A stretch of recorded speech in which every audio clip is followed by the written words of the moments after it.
Welcome to today's Kanpai News. It's news time. Welcome, everyone. It is Kanpai News for the week commencing the 4th of May, 2025. Look, it is early for me. I am your host. It is Star Wars Day. 10 a.m. for him. May the 4th be with you.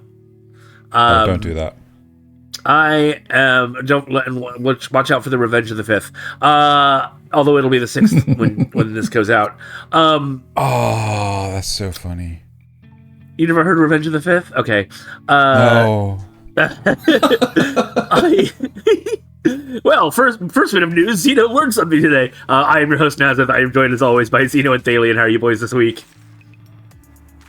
Yes, and? I'm doing really well. Xeno's got interesting recording times this week. Indeed. Yes, and? All right, well, let's go ahead and get into it. We've got a fair bit of news to cover this week. Starting, as always, with the worse off news. There has been an executive shakeup at Fuji Media. So we've been covering this Fuji Media debacle for a while now. Fuji Media Holdings has announced that 4 top executives, President and Representative Director Osamu Kenemitsu, outside directors Yoshinari Shimatani and Kyoto Saito, and auditor Yuzaburo Mogi will resign at the June shareholders meeting after the company recorded a 26 billion yen impairment loss and revised its fiscal year 2025 forecast from 9.8 billion yen profit to a 20.1 billion yen loss. I don't have... the U.S. numbers are in here. 180 million for the... Okay. $180 million impairment loss. 68... Is that 68? Yeah, 68 million for the fiscal year. Anyway, the numbers are in there. You can read them yourself. Yeah. In response to ad withdrawals and sponsor droughts for long-running anime like Sazae-san and Chibi Maruko-chan, following last December's scandal involving a former SMAP, is that SMAP or SMAP? I'm going to say SMAP, member Masahiro Nakai, and subsequent resignations of Fuji TV president Koichi Minato and chairman Shuji Kōno, Fuji Media is overhauling its human rights safeguards, corporate structure, and boosting diversity among senior management. Gotta do something. Can't keep bleeding money like that. Right. That's a bleed more or burst. So, okay. Next up, threat forces Marika Kōno hiatus. Aoni Production announced on April 2nd that it has postponed Marika Kōno's public appearances, including her May 10th Voice Actor Card Collection Volume 15 event and the Onsen Festival 2025 stage at Machi Asobi Volume 28 on May 11th. After receiving a threatening email aimed at harming Kōno's life and body, the agency reported the threat to the local police, provided log data, and vowed to pursue legal action while prioritizing the safety of Kōno and her fans. Kōno is known for voicing Silence Suzuka in Uma Musume Pretty Derby, Mizuki Yuiga in We Never Learn Bokuben, Flame in Sinduality Noir, Mahiro Oyama in Onimai, I'm Now Your Sister, and Seiha Shiunji in The Shiunji Family Children, which premiered on April 8th. Korea's 2025 to 2030 animation push. On April 24th, South Korea's Ministry of Culture, Sports and Tourism unveiled its 2025 to 2030 basic plan for animation industry promotion. Chaired by acting president and Prime Minister Han Duck-soo, I assume. So. I'm not familiar with Korean names. The strategy allocates a 20 billion won, which is about 15 million US dollars, animation fund this year, rising to 150 billion won by 2029. Offers co-production incentives and promotes broader IP use through webtoon and web novel adaptations, young adult content, and short form and streaming optimized projects. It also backs AI-driven production with dedicated training data and tech support, while bolstering education with new programs for planning producers, professional scriptwriters, and AI video courses. Oh, Jesus. By 2030, the plan aims to grow the domestic animation market from 1.1 trillion won to 1.9 trillion won and boost industry employment from 6,417 to 9,000. Not over 9,000, just. We do still have a little bit of bad news, I guess. Sonic Rumble delayed. New launch date to be determined. The upcoming mobile battle royale game. Oh, I didn't realize it was a mobile battle royale game. What? The upcoming mobile battle royale game, Sonic Rumble, announced this past winter and then pushed to spring and a May 8th launch, has been delayed once more with no new date set. Its official site revealed on Wednesday. Given that it's a mobile battle royale game, hopefully it never comes out. Developed by Sega in collaboration. Developed by Sega in collaboration with Rovio, who did Angry Birds, the 32-player title lets you race as toy-styled versions of Sonic characters, complete with avatars and customizations. This marks the latest in a string of... Well, it's not a battle royale then, it's a kart game. Anyway, this marks the latest in a string of recent Sonic outings following the October 2023 release of Sonic Superstars, Netflix edition of Sonic Mania Plus to its game service in 2024, and the October launch of Sonic X Shadows Generations across console and PC. Okay, next up, Zenigata's Double Trouble. The official Lupin III franchise site revealed on Thursday that alongside the June 27th release of the 2D feature Lupin III movie Fujimi no Ketsuzoku, or Immortal Bloodline, a net anime prequel titled Lupin III Zenigata to Futari no Lupin. Zenigata and the Two Lupins, that's how that translates, will begin streaming in Japan on June 20th. The hard-action short, directed by Takashi Koike, scripted by Yuya Takahashi, and scored by James Shimoji, stars Inspector Zenigata as he pursues Lupin after a terrorist attack in the icy Soviet Union, only to discover he's up against more than one gentleman thief. The full-length film follows Lupin and his crew racing to unearth treasures on a mysterious, unmarked island, marking the first new 2D Lupin feature in nearly 30 years. But this isn't the 2D... No, this is like a prequel. Film, though. Yeah. Yes, this is a prequel, so it's actually going to be before it, so it's still the first good, 2D Lupin feature. Yeah.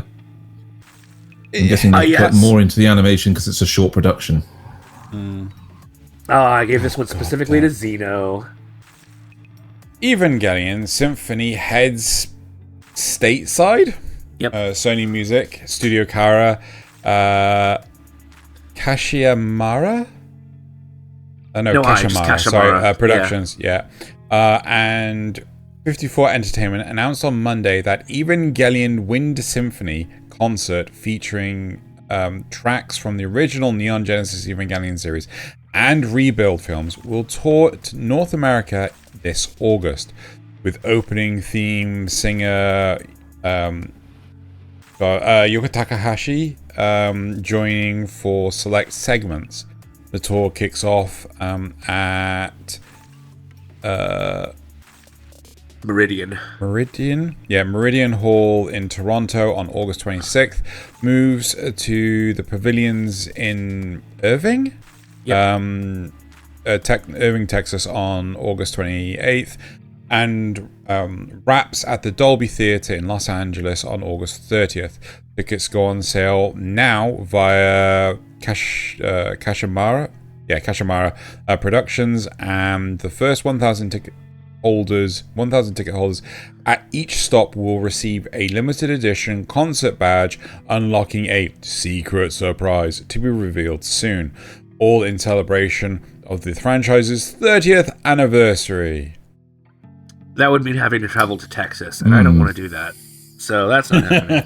Yes, let us not go to Texas. It's a silly place.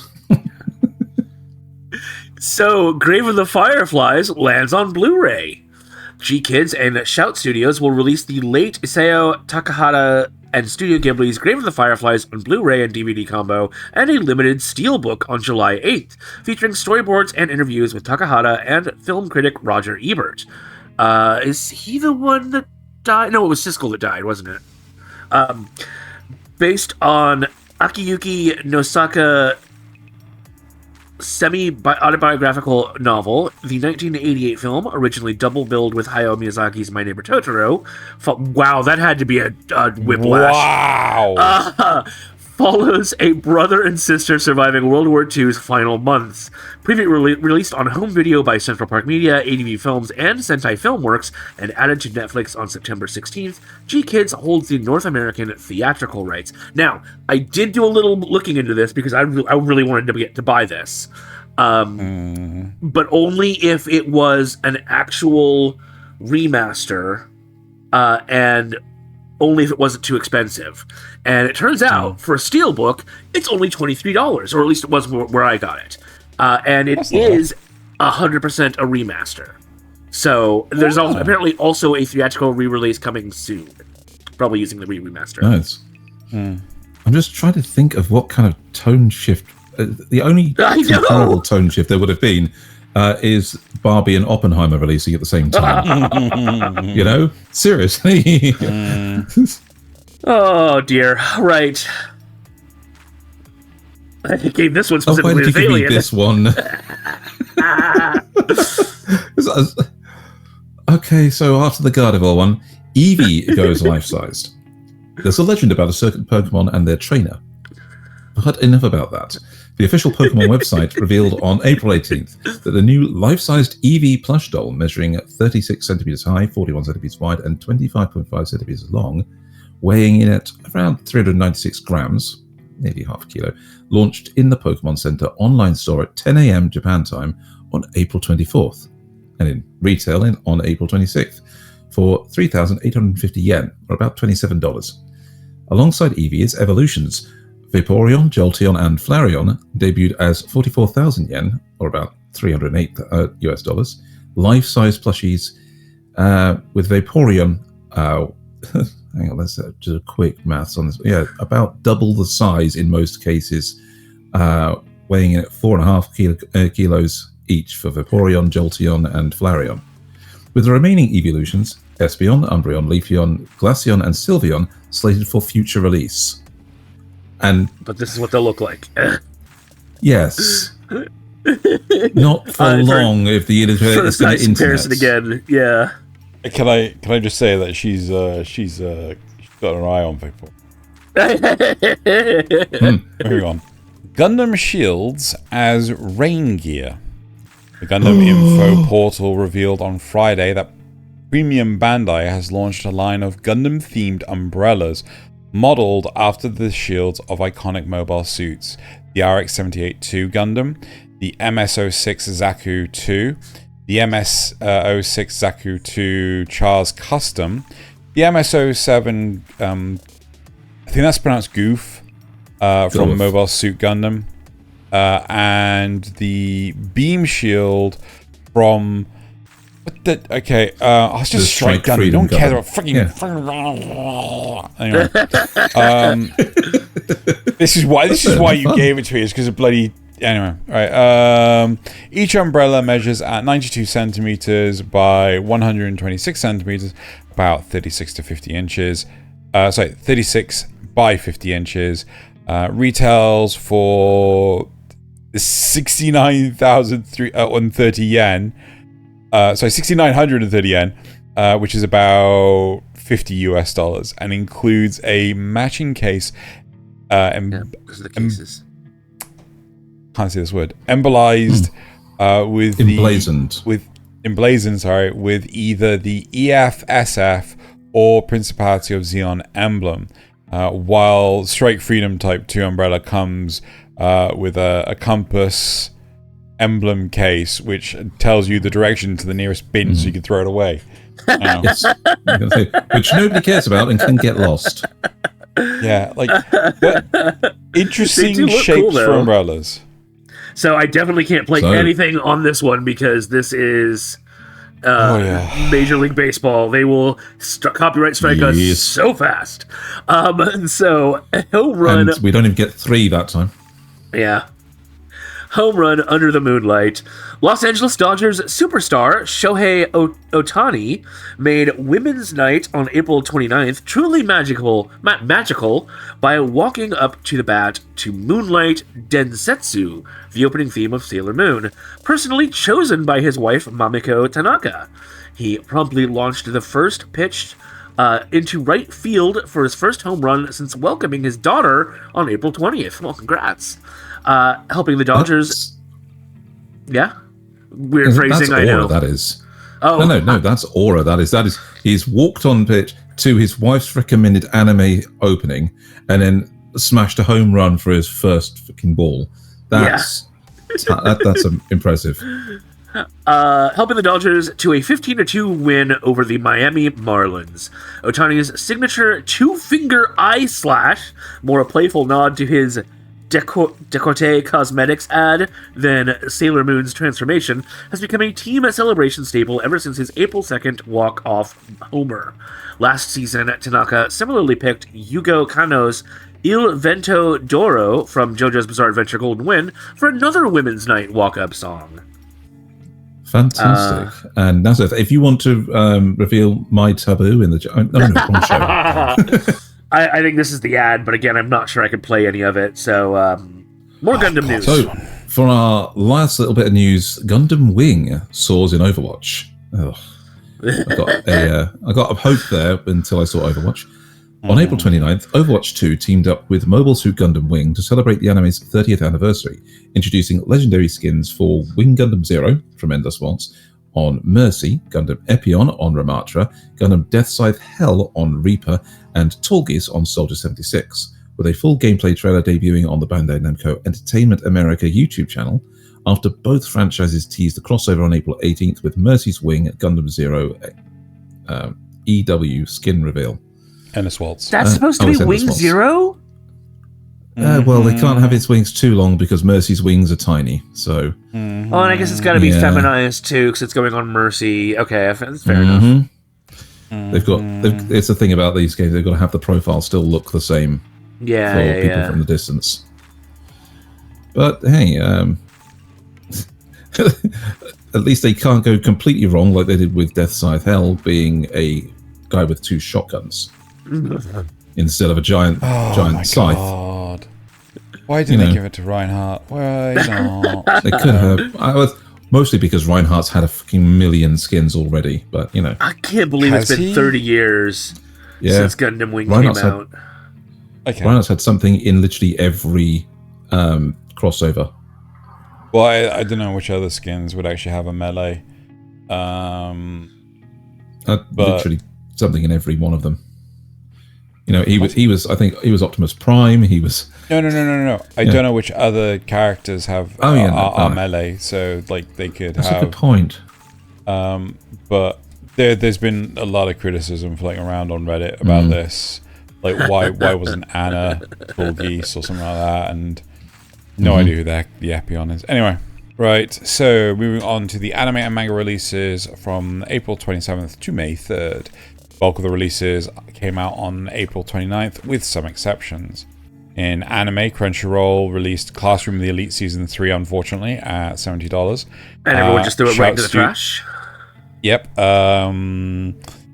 Shout Studios, A Place Further from the Universe, for $60. Viz Media, Naruto Shippuden, Blu-ray disc for $6 for $40. Warner Brothers, Rick and Morty, the anime for $30. And Sentai Filmworks, Urusei Yatsura seasons 3 through 4. That's gotta be the original for $80. Yeah. In manga, Kadensha USA released Ashita no Joe Fighting for Tomorrow graphic novel 2 hardcover for $60. The Empress released Blend S graphic novel 2 for $15, and The War of the Greedy Witch graphic novel 2 for $15. Seven Seas released Seven Seas released Alpha Wolf Girl Omega Wolf Boy graphic novel 3 for $15. And Viz Media released Dragon Ball Super graphic novel 23 for $12. In digital manga, we have from Kodansha USA Blue Lock graphic novel 18 for $13. Viz Media, The Legend of Zelda Phantom Hourglass graphic novel 10 for $7. Denpa Books released They Were 11 graphic novel. Wait, we got something wrong there, Nasuth? No, I think that's just They Were 11 graphic novel blank. I think it's just a single graphic novel, like a one shot or for something. $10. And J Novel Club on April 30th released The Banished Former Hero Lives As He Pleases graphic novel 6, and My Tiny Senpai My Tiny Senpai graphic novel 1 for $9. In novels, Yen Press released Bottom Tier Character Tomazaki novel 11 and Wolf and Parchment New Theory Spice and Wolf novel 10 for $16 each. And then moving on to the digital novels, J Novel Club, Magic Stone Gourmet? It's gourmet, yes. Yeah. Magic Stone Gourmet novel 9 for $8. On April 28th, Tier Moon Empire novel 15 for $9. On April 30th, The Prison King novel 4 for $10. Poison King. Sorry, The Poison King. On May 2nd, The Frontier Lord begins with Zero Subjects novel 8 for $11. And then lastly, Seven Seas on May 1st, Reborn as a Space Mercenary, I woke up piloting the strongest starship novel 12 for $10. Another sci-fi isekai. Is that how we're doing isekais these days? I guess we're making if we can get sci-fi now. sci-fi that way, I'm fine with it. Alright, move on to the next news. Yes. There we go. One of these days I'll figure out why OBS has started doing that. Anyway, so first up, our first fact and rumor, Campfire Cooking in Another World is getting a Season 2. And Xeno's happy to know it's a fact.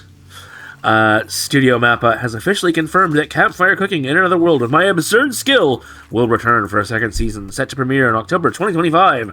This announcement was made on May 3rd, 2025, accompanied by a teaser trailer and key visual. Kiyoshi Matsuda returns as director, with Michiko Yokote handling the series composition. Character designs are by Nao Otsu and Tsuyoshi Kuwahara, and the music is composed by Masato Koda, Kana Utatane, and and Curry Quarter Quartet. The main voice cast from Season 1 is reprising their roles, including Yuma Uchida as Tsuyoshi Mukoda, Satoshi Hino as Fel, and Hina Kino as Sui, Xeno's favorite character. Additionally, Ayumu Murase joins the cast as the new character Dora-chan. Dora the Explorer-chan. There you go. So, next up, Season 3 of Solo Leveling will air in 2028. And this is a rumor. There is no official confirmation that Solo Leveling Season 3 will air in 2028, while some sources suggest a possible release in 2026. Others hint at a later date, but no definitive schedule has been announced by the production team or studio. 2026 seems reasonable, but 2028 is a little long. Well, that's dependent on how long has it been in production for? Because if they haven't even started that's true. it yet. That's true. All right. Okay, 'Tis Time for Torture Princess is getting a Season 2. And this is a fact. Yes, 'Tis Time for Torture Princess is officially confirmed to have a second season. The announcement was made via the anime's official channels, including their Twitter account, on April 28th, 2025. Season 2 is scheduled to premiere in January 2026. The new teaser visual featuring the character Sakura Heart Rock was also released. Crunchyroll will stream the second season internationally, covering regions such as North America, Europe, and Southeast Asia. The production studio Pine Jam, which handled the first season, is returning for the sequel. However, the returning staff and cast have not officially been confirmed yet. Would you eat Pine Jam, out of curiosity? Jam made from pine trees. Pine needles. I know pine needle tea is a thing. I don't think it's good for you. Pine needle tea is a thing, but it needs other things to make it not contain things that are a little bit toxic to humans. Fair. Pine nut.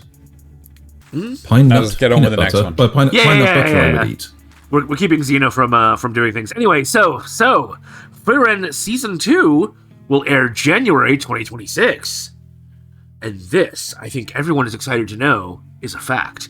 This statement is a confirmed fact. Frieren Beyond Journey's End Season 2 is officially scheduled to premiere January 2026. This information was announced during the Frieren Beyond Journey's End Magic of Talk event and has been corroborated by multiple reputable sources.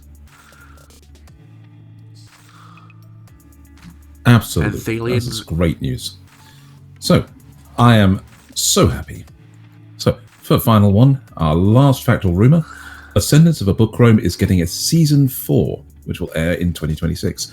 And this is also a fact. The fourth season of Ascendance of a Bookworm has officially been confirmed and is scheduled to premiere in 2026. This season will adapt part 3 of the light novel series titled Adoptive Daughter of an Archduke and will be produced by Wit Studio, marking a change from the previous seasons, which were animated by Aja Do Animation Works. The announcement was made by TO Books on their official X, formerly Twitter, because we have that, account on December 6, 2023. This information has been corroborated by reputable sources such as Anime Corner and Wikipedia. Oh.